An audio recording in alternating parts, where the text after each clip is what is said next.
भीम न बुद्धाय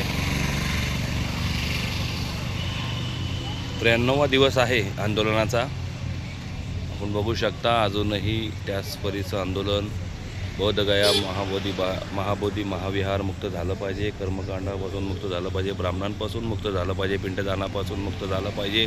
त्यासाठी समस्त भिक्खू संघ हा लढा देत आहे। आपण बघू शकता इतक्या दिवस आज या ठिकाणी थांबून आपल्या अस्तित्वाची लढाई हा संघ लढत आहे। तर मी या व्हिडिओच्या माध्यमातून आव्हान करेल की आपण सर्वांनी या आंदोलनाला पाठबळ दिलं पाहिजे, या आंदोलनाला सपोर्ट केला पाहिजे, सहकार्य केलं पाहिजे, जसं शक्य होईल तसं सहकार्य केलं पाहिजे, कारण ही लढाई आपल्या अस्तित्वाची आहे। बोधगया महाबोधी विहार ब्राह्मणांपासून मुक्त झालंच पाहिजे, हा लढा अत्यंत महत्त्वाचा आहे आणि या लढ्यामध्ये प्रत्येक बौद्धांचा सहभागसुद्धा तितकाच महत्त्वाचा आहे। म्हणून मी विनंती करेल की आपण सर्वांनी हे आंदोलन